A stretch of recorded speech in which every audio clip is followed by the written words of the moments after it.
नमस्ते छात्रों, आप सबका फिर से एक बार स्वागत है जनित एकेडमी ऑनलाइन पर। पिछले वीडियो में भी हमने एग्जाम्पल देखा था पत्र लेखन का। इस वीडियो में भी हम आईसीएसई वाले बच्चों के लिए पत्र लेखन का एक एग्जाम्पल लेकर आए हैं। तो पढ़ते हैं टॉपिक। कड़ी मेहनत का कोई पर्याय नहीं है। अपने अनुभव के आधार पर मित्र को पत्र लिखिए। तो मित्र को पत्र लिखना है, ठीक है, और इस बारे में लिखना है, कड़ी मेहनत का कोई पर्याय नहीं है।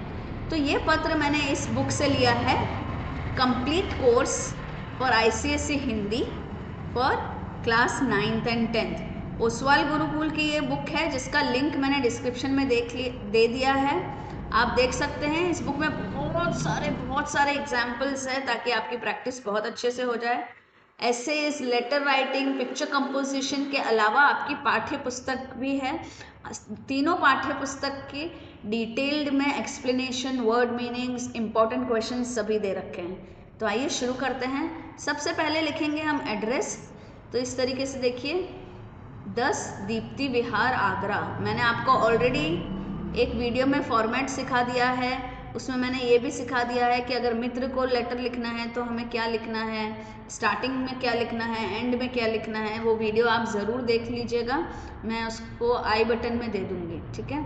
अब देखिए, 10 दीप्ति विहार आगरा। तो सबसे पहले तो एड्रेस लिख लिया, फिर एक लाइन छोड़ के डेट लिख ली। डेट का फॉर्मेट देख लिया आपने, 2/10/2023। प्रिय मित्र, अब क्योंकि मित्र को पत्र लिखा है तो सप्रेम नमस्कार। मैं यहाँ कुशल पूर्वक हूँ या कुशलता पूर्वक हूँ तथा ईश्वर से तुम्हारी कुशलता की कामना करती हूँ।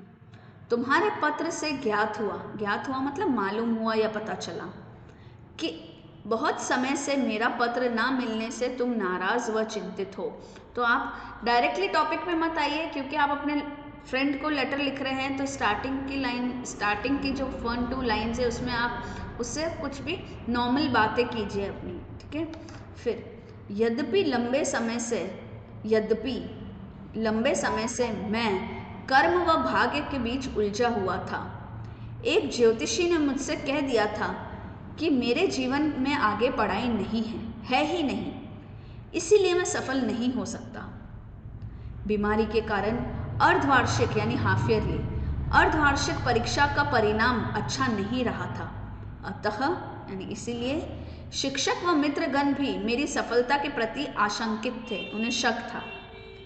मैंने निश्चय कर लिया था कि मुझे हर स्थिति में सफल होना है तथा 100% मतलब 100, शत मतलब 100 और प्रतिशत मतलब परसेंटेज, तथा 100% परिणाम यानी रिजल्ट लाने का प्रयास करना है।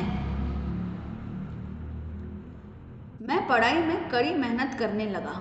परिणाम स्वरूप मतलब इसके रिजल्ट में ऐसा हुआ कि मैंने बहुत मेहनत की और इसके परिणाम में as a result of which, okay, मैं कड़ी मेहनत की, as a result of which संभाग में यानी पूरे रीजन में मुझे प्रथम स्थान प्राप्त हुआ।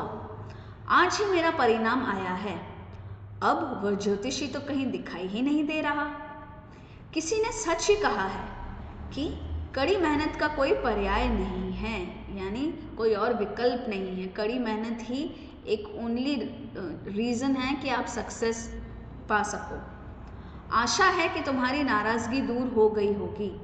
पत्र का जवाब ज़रूर देना। फिर एक लाइन चेंज करनी है आपको। घर में सभी बड़ों को चरण स्पर्श तथा छोटों को प्यार कहना। पत्र की प्रतीक्षा में तुम्हारा मित्र अरुण। तो बच्चों, मैंने फॉर्मेट नहीं सिखाया है आज, मैं सिर्फ एग्जाम्पल ले रही हूँ ताकि आपकी बहुत अच्छे से प्रैक्टिस हो जाए।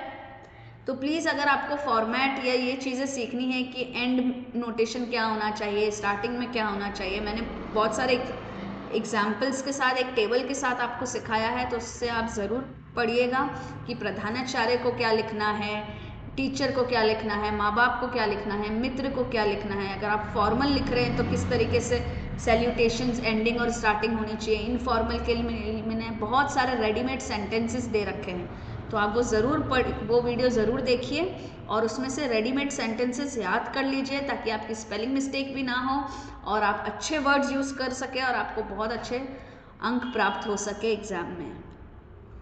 तो अगर आपको और अच्छी प्रैक्टिस करनी है तो आप कंप्लीट कोर्स आईसीएसई हिंदी वाली बुक परचेस कर सकते हैं। मैंने लिंक दे दिया है डिस्क्रिप्शन बॉक्स पे, तो आप इसको देख सकते हैं। So keep the learning always on Zenith Academy Online. Bye bye my dear students.